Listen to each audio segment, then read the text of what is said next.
देखिए, एक प्रश्न पूछा गया था कल वन वर्ड सब्स्टिट्यूशन से, one who walks on ropes one word में क्या होगा, यानी कि एक शब्दों में इसका कौन सा ऑप्शन सही होगा। तो यहाँ पर देख सकते हैं कि लगभग 283 लोगों ने वोट किया जब मैं ये वीडियो बना रहा हूँ। और यहाँ पर आप देख सकते हैं कि कैसे लोगों ने गलत ऑप्शन को सेलेक्ट किया, यानी कि 45% लोगों ने पहला ऑप्शन चुना जो कि बिल्कुल गलत है। और बी में भी देख सकते हैं कि ये भी लोग गलत हैं और 8% ये भी, यानी कि ऐसा उम्मीद हम आपसे नहीं कर रहे थे। इस क्वेश्चन को हम कई बार बता चुके हैं, बहुत ही ईजी है। 100 में ओनली 24% लोग ही इसका सही आंसर किए हैं। तो ये किस प्रकार से सही है और हम किस प्रकार से आपको बताए थे, आइए इससे संबंधित और भी कुछ वर्ड यहाँ पर सीखेंगे और बाकी के जो ऑप्शन हैं इनको भी हम लोग सीखेंगे। तो देखिए, पहले तो यहाँ पर हम आपको बता दें अप होल्डर का मतलब क्या होता है। अप होल्डर का मतलब होता है बचाने वाला, यानी कि डिफेंडर जिसको बोलते हैं या रेस्क्यूअर बोलते हैं। जो लोग रेस्क्यू करके बचाते हैं उसको रेस्क्यूअर बोलते हैं। और इसको अप होल्डर का मतलब होता है बचाने वाला। तो ये कैसे हो सकता है, बिल्कुल गलत है। दूसरा देखिएगा, एक्रोबैट का मतलब होता है कलाबाज, यानी जो खेल दिखाता है, ठीक है।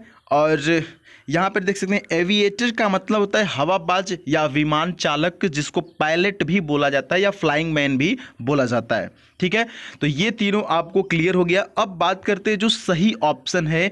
पहले इसका अर्थ समझिएगा, वन हु वॉक्स ऑन रोप, यानी कि जो रस्सियों पे चलता है या टहलता है।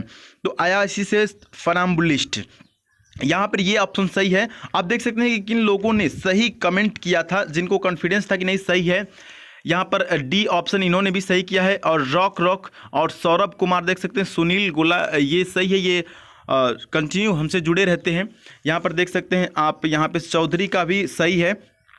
इसी प्रकार से जिन लोगों को कॉन्फिडेंस था उन्होंने कमेंट किया और उनका आंसर सही था। बाकी जो लोग हैं 24% के बाद, उनसे काफ़ी नाराज़गी है हमें कि आपसे ऐसी उम्मीद नहीं थी। आइए समझते हैं कि एम्बुल क्या होता है। जैसे कि देखिए, आप जो फनाम्बुलिस्ट शब्द यहाँ पर आपको दिख रहा होगा, ध्यानपूर्वक थोड़ा समझ लेंगे तो फिर आपसे कभी गलती नहीं होगी। फनाम्बुलिस्ट दिख रहा होगा, इसमें आपको देखेंगे तो AMBUL दिख रहा है, बीच में आपको दिख रहा है एम्बुल। अब एम्बुल का मतलब क्या होता है, कैसे क्या समझेंगे, यहाँ पर आइए फिर से एक बार हम समझाते हैं आपको। देखिए, एम्बुल का मतलब होता है, एम्बुल शब्द यदि आपको कहीं पे दिखे तो इसका मतलब होता है वॉक, यानी कि टहलना, गो यानी कि चलना। तो यानी कि एम्बुल से आपको मतलब ये रहेगा कि चलने या टहलने की बात की जा रही है।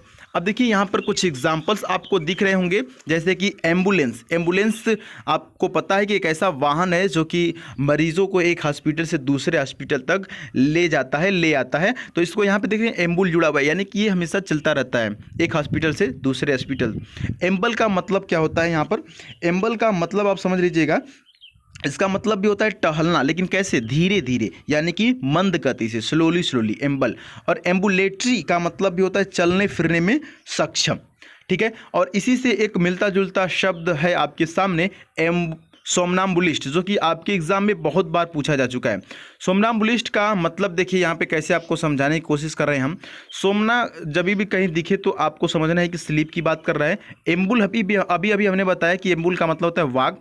और IST जब किसी शब्द के लास्ट में जुड़ता है तो वो वन हु करके आता है, यानी one who walk in sleep, यानी कि जो नींद में चलता है, जिसको बोलते हैं कि नींद में चलने वाला, स्लीप वॉकर भी इसको बोलते हैं, उसको बोलते हैं अंग्रेजी में सोमनाम्बुलिस्ट। जो लोग नींद में चलते हैं, यानी आंखें बंद रहेगी, सोए रहेंगे और वो चलते रहेंगे। अब आते हैं आपके जो सही आंसर है उसके समक्ष और देखते हैं कि फनाम्बुलिस्ट क्या है। फनाम्बुलिस्ट का मतलब होता है जो लोग रस्सी पे चलते हैं। अब देखिए, याद कैसे करेंगे, फन शब्द जुड़ा हुआ है, फन। और एम्बुल का मतलब आपको बताया हमने। और IST जिसके लास्ट में जुड़ता है वो एक व्यक्ति को रिप्रेजेंट करता है, वो एक एडजेक्टिव की तरह काम करता है। अब देखिए, फन का मतलब ऐसे रिलेट करेंगे कि वो लोग जो रस्सी पर चलते हैं, आप लोग देखते होंगे जब भी कोई मदारी वगैरह दिखाता है तो उसमें रस्सी पे जो चलता है वो क्या करता है कि लोगों के फन के लिए वो काम करता है, लेकिन लोगों को फन करने के लिए, लोगों को मज़ा दिलाने के लिए करता है। तो ऐसे रिलेट करेंगे फन प्लस एम्बुलिस्ट यानी फनाम्बुलिस्ट यानी कि जो रस्सी पे चलता है। तो यहाँ पे जो सही आंसर था वो आंसर नंबर डी था, यानी कि ओनली 24% लोग ही सही कर पाए। बड़ी दुख की बात है कि यही लोग एग्जाम में पास होके आते हैं, बाकी के लोग फेल होके आते हैं और उन्हें लगता है कि हमने तो मेहनत की थी लेकिन हम सफल क्यों नहीं हुए। यही कारण है। देखिए, इससे इजी क्वेश्चन आपके एग्जाम में नहीं आने वाला है, ये मेरी गारंटी है। अब देखिए यहाँ पर ये कोई अननोन है, इन्होंने कहा कि नाम नहीं इनका है, इन्होंने कहा कि इस चीज़ को कंटिन्यू रखा जाए। जी हाँ, ऐसे हम क्वेश्चन आपको देते रहेंगे और बिल्कुल सावधानीपूर्वक आपको आंसर देना है। अब देखिए, आंसर बिना किसी बुक में देखे, बिना किसी नेट के मदद की वजह से आपको बिना कहीं से हेल्प लिए उसका सही आंसर जो आपके माइंड में वही टिक करना है, ठीक है। और आपको उम्मीद है कि ये समझ में आया होगा। एम्बुल से जितने भी शब्द बन सकते हैं आप उनको बना सकते हैं और कमेंट बॉक्स में कमेंट कर सकते हैं। यदि आप हमसे टेलीग्राम पे जुड़ना चाहते हैं या इंस्टाग्राम पे तो द सुधीर पांडे सर्च करके वहाँ पे हमसे जुड़ सकते हैं। चलिए मिलते हैं नेक्स्ट वीडियो में, तब तक के लिए जय हिंद, वंदे मातरम।